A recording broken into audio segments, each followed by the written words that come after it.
Parece que todo fisiculturista faz amor com suco hoje em dia. Mas quando foi que essa relação amorosa começou? Hoje nós vamos mergulhar na história dos anabolizantes para responder essa pergunta. É óbvio que fisiculturistas como Arnold ou Ronnie Coleman usavam o suco. Mas e o pessoal da era de prata do fisiculturismo? Das décadas de 1940 e 1950, onde homens construíram corpos lendários. Será que esses caras eram naturais? Ou eles também faziam amor com suco? Bora descobrir! Mas antes, um aviso rápido da Black RN. Do dia 20 do 11 até o dia 27 do 11, o RN vai cair de R$ 497 para R$ 197. Se você quer construir o seu corpo clássico com os meus melhores cursos, treinos e livros, clique no primeiro link da descrição. A história da bomba. Oppenheimer Maromba. Falar sobre o suco é falar sobre a testosterona. 90% de todos os anabolizantes vieram dela. E por mais que o seu corpo tenha testosterona há milhões de anos, humanos só conseguiram sintetizá-la em laboratório em 1935. Esse foi um feito espetacular, atingido por 2 cientistas no mesmo ano. Essa descoberta deu para eles o Prêmio Nobel de Química. Então veja, não existia testosterona sintética até 1935. Então, é impossível encontrar um amante do suco até antes dessa data. E bom, sempre que eu falo isso, eu escuto: mas as pessoas comiam testículos de bois há séculos para aumentar a testosterona. É verdade. Ao longo da história, inúmeras poções, loções, remédios foram vendidos para homens sob a promessa de deixar eles mais fortes, viris e energéticos. A lógica era bem simples. Homens castrados perdem energia, força e vontade de viver. Então, algo de importante deve estar acontecendo dentro dos testículos, certo? Agora, e se nós comêssemos as bolas de bois? Será que nós viraríamos super-heróis? E a descoberta foi que não. Por um simples motivo. Testículos produzem testosterona, mas não a armazenam. Você degusta bolas de bois, se lasca todo, quase vomita, por nada. E mesmo a mínima testosterona que existe dentro dos testículos não tem nenhum efeito no nosso corpo, pois quando a testosterona é digerida, ela é inativada por nossos fígados. Então, dizer que homens aumentaram suas testosteronas com bolas de bois antes de 1935 é a mesma coisa que dizer que homens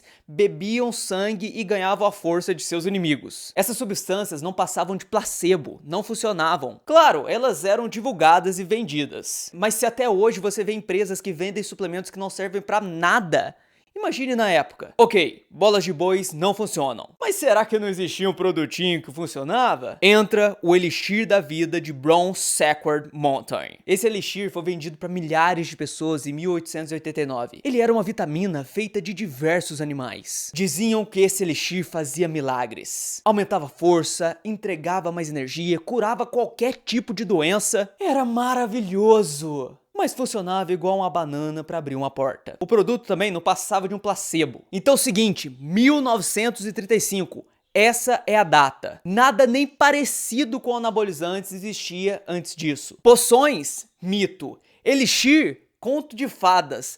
Bolas de boi? Puro placebo. E se você está se perguntando por que demorou tanto tempo para a gente conseguir sintetizar testosterona no laboratório, me escute.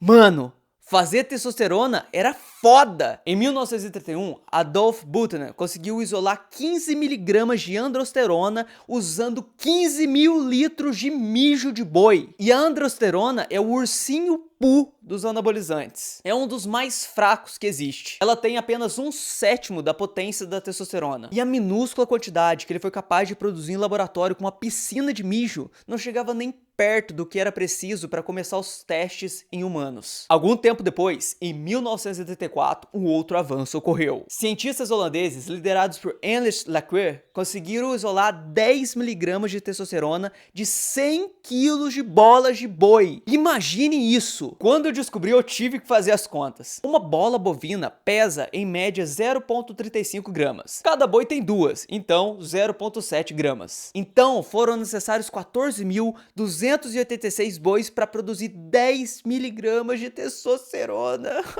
Meu Deus! Então, sim, Havia uma minúscula quantidade de testosterona sendo produzida antes de 1935, mas a quantidade era tão pequena que os testes em humanos eram simplesmente impossíveis. Além disso, a produção também era muito cara e difícil de ser replicada. Então, podemos afirmar com segurança que qualquer atleta antes de 1935 era natural. Eu acho o físico desses homens fantásticos e me inspiro neles para continuar na minha jornada natural. Beleza, então a próxima pergunta surge. E depois de 1935, quem era natural? Quem não era? Bom, como vimos, a testosterona foi sintetizada. Isso quer dizer que fisiculturistas começaram imediatamente a espetar suas bundas com agulhas? Não. Como você vai ver, foi um pouco mais complicado do que isso. A corrida hormonal. Criando a bomba perfeita. No final de 1935, cientistas criaram a metiltestosterona, a qual foi a primeira testosterona oral que realmente funcionava. Mas havia um problema. Ela era fraca, super cara e difícil de ser criada. E não acaba aqui. Ela também tinha uma meia-vida tão curta que só durava 10 minutos após ser injetada. Imagine isso. Se fisiculturistas a usassem, eles teriam que espetar suas bundas a cada 10 minutos. Ainda levariam anos até a testosterona ser 1. Entendida da forma certa, 2. Produzida em larga escala e 3. Distribuída de uma forma acessível. Então, para descobrir quando que fisiculturistas começaram a fazer amor com o suco, nós temos que descobrir 3 coisas. 1. Quando a testosterona se tornou eficaz. 2. Quando ela se tornou de fácil acesso ao público geral. E 3. Quando ela começou a ser usada para crescimento muscular. E eu acredito que não foi até o final de 1958. Eu vou te mostrar o motivo. Após 1935, a testosterona só era usada para testes em laboratório e com indivíduos escolhidos à mão. E um detalhe crucial, ela não era usada para criar mais músculos. Era bem menos legal do que isso. Na verdade, a testosterona era usada para curar idosos que haviam perdido a sua produção natural de testosterona. Então, primeiro, é improvável que fisiculturistas tiveram acesso a esses testes iniciais da testosterona. E segundo, nenhum fisiculturista acharia que testosterona serve para criar músculos, porque ela era usada para curar idosos doentes. E então, em 1943, uma substância chamada Testilon começou a ser anunciada nos jornais dos Estados Unidos. O anúncio falava de um produto que tinha vitaminas e hormônios, e prometia vitalidade, energia e força para homens mais velhos. Suspeito, não? Foi aqui que os esteroides começaram a ser distribuídos ao público? Bom, parece que não, pois em um artigo do FDA, que é o instituto que regula comidas e remédios nos Estados Unidos, vemos que o Testilon foi banido porque ele era feito de... Ah, não. Sério? Sim, testículos de bois. Então, voltamos aos placebos. E quando olhamos para um outro anúncio do Testilon, em 1948, após ele ter levado uma porrada do FDA, vemos que dessa vez eles anunciaram que o produto só tinha um conjunto de vitaminas que ajudavam na energia, e não citam mais nenhum hormônio em sua composição. Então, chegamos em 1945, e um boato da Segunda Guerra Mundial chocou o mundo. A Alemanha estava criando super soldados com uma substância misteriosa. Será que teríamos um capitão nazista ao invés de um Capitão América? E a verdade foi também que não. Esses soldados não estavam usando testosterona. Os soldados alemães estavam usando drogas. A Pervitin é uma substância parecida com a cocaína que deixava os soldados ligadões. Mas isso não ajudava nenhum nazista a ganhar mais músculos. Porque se fosse assim, os shows de fisiculturismo aconteceriam na Cracolândia, não é? Aqui existe um artigo ótimo do Jornal Internacional da História do Esporte que quebra o mito do esteroide alemão. Eu vou deixar aqui no link da descrição caso você queira aprofundar. Então, um livro que chocou a época surge. O microbiologista americano Paul DeCruff escreveu um livro falando sobre os benefícios da testosterona. Muitos usam isso como evidência para falar que foi aqui que fisiculturistas começaram a fazer amor com oceanos de suco. Mas o problema é que o livro não cita nenhum crescimento muscular, aumento de performance e melhoramento esportivo em atletas. O livro mostra apenas os benefícios do uso da testosterona para curar homens velhos que estavam doentes. No livro, DeCruff fala que a testosterona ajudava sim a construir força, mas não era a força de levantar uma barra do chão, era a força da bexiga para urinar. Hoje é muito fácil ligar o uso da testosterona para o aumento de força e músculos, mas na época a testosterona só era um remédio em fase de testes. A única citação de um possível uso da testosterona para aumento de performance vem no final do livro, onde o autor sugere que seria legal ver o que o uso da testosterona faria para pessoas que praticam esportes. The Groove não fala nada sobre o aumento de músculos em fisiculturistas, e eu acredito que é um salto mental gigantesco achar que algum fisiculturista pegaria, abriria esse livro e falaria: uau, que legal, vou começar a espetar agulhas na minha bunda para crescer bíceps maiores. Na verdade, o livro foi feito para promover o uso de testosterona em idosos. E podemos ver que o livro impactou a época sim, porque novas substâncias que agora eram efetivas começaram a ser anunciadas nos jornais da época. É provável que seja neste ano, 1946, que as pílulas de testosterona efetivas começaram a se tornar acessíveis para compra de qualquer pessoa. Mas mano, veja com atenção, olha como que essa pílula está sendo anunciada. Está se sentindo velho antes da hora? Estressado e acabado? Revitalize o seu sistema com testosterona. Nenhum fisiculturista olharia isso e pensaria: uau, eu vou tomar testosterona para ficar maior. Então, eu acredito que podemos afirmar que os homens de 1935 até 1958 eram naturais. Não existia motivo nenhum para um homem dessa época usar testosterona, e também não existe nenhuma evidência concreta de que eles usaram. E se você acha que não vale a pena treinar sendo natural, esses homens vão mudar sua mente. Eles construíram físicos fortes, estéticos e saudáveis, sem usar agulhas, suplementos e até academias em alguns casos. Eu exploro mais esse assunto no RN, que você pode ver aqui no primeiro link da descrição. Na minha opinião, os físicos da Era de Prata são muito mais bonitos do que os de fisiculturistas hoje, que só se preocupam com o tamanho. Então, o suco nasceu em 1935, mas não foi até 1954, onde uma experiência com soviéticos mudaria o rumo do fisiculturismo para sempre.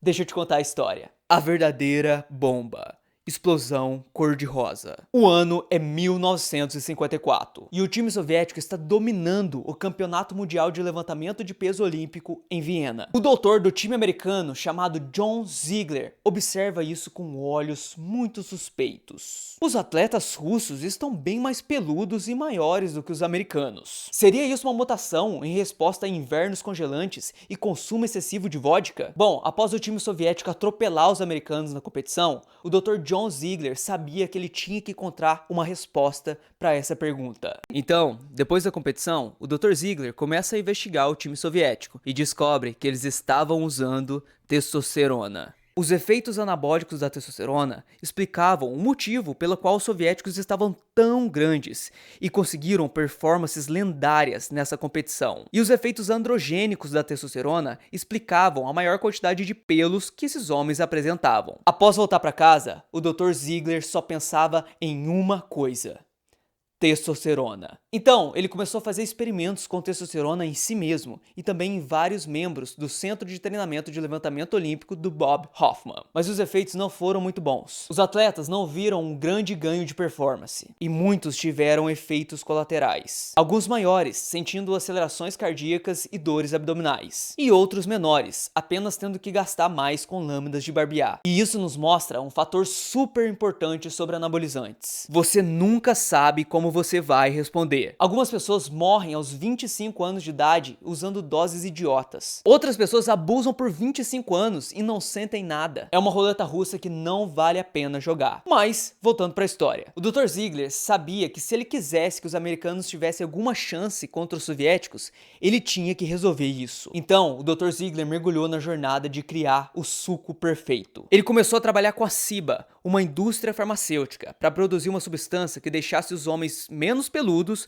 e mais fortes. Então, em 1958, a Ciba lança a sua nova substância, metandrostenolona, ou mais conhecida como Dianabol. Quando os atletas começaram a usar essa substância, os resultados foram enormes. E as notícias rapidamente se espalharam. Até o final de 1960, todos os atletas e fisiculturistas estavam implorando pelas pílulas rosas do Dr. Ziegler. E apesar do Dr. Ziegler só prescrever o Dianabol em pequenas doses, alguns atletas já estavam abusando da substância. Maiores doses vão criar maiores resultados, não é mesmo? Bom, o problema é que cada vez mais colaterais também estavam aparecendo. Testículos menores, fígados falidos, corações maiores. O próprio Dr. Ziegler desenvolveu um problema no coração devido aos seus experimentos com testosterona e morreu em 1983 com só 63 anos. Antes de falecer, assim como o criador da bomba atômica, ele falou: "O que foi que eu fiz?" Mas já era tarde demais. O Diana Ball se tornou mais comum no fisiculturismo do que corrupção no Senado brasileiro. E a diferença na muscularidade dos competidores mostra claramente a eficácia no uso da nova droga. De 1960 em diante, podemos afirmar que 99% dos homens estavam se banhando em suco. A diferença é gritante. Os fisiculturistas ficaram 10 vezes maiores e mais rasgados. Dá uma olhada. Do lado esquerdo temos Steve Reeves com um corpo fantástico, natural. Do lado direito temos Hugo Labra, gigantesco e prometendo nada menos do que 6 quilos de músculos nas próximas 2 semanas. É óbvio que algo aconteceu entre esses 10 anos. Algo um pouquinho mais forte do que creatina e whey. E daí pra frente só ficou pior e pior. A corrida para ficar cada vez maior acontece até os dias de hoje, com fisiculturistas morrendo cada vez mais jovens devido ao abuso de anabolizantes. É muito difícil falar isso,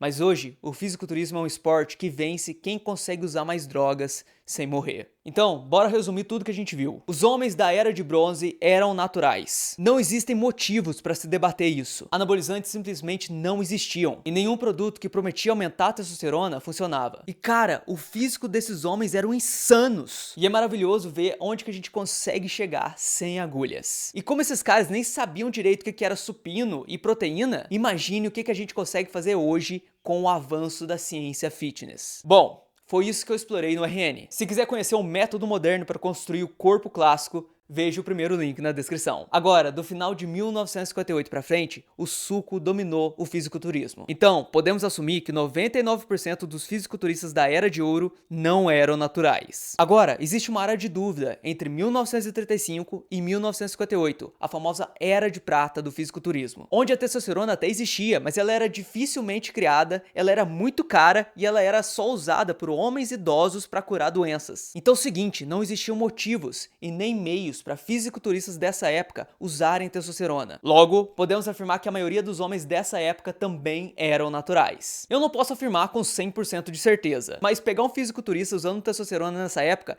é a mesma coisa que chegar na casa do seu vizinho e ver que ele comprou um Tesla. Pode até acontecer, mas é bem provável. Eu espero que conhecer a história da bomba te motive a continuar natural. Eu quero agradecer ao meu amigo do canal NetLife por me ajudar a encontrar muitas dessas informações e recomendo que você se inscreva no canal dele. Muito obrigado por ver esse vídeo até o final e eu te vejo em breve.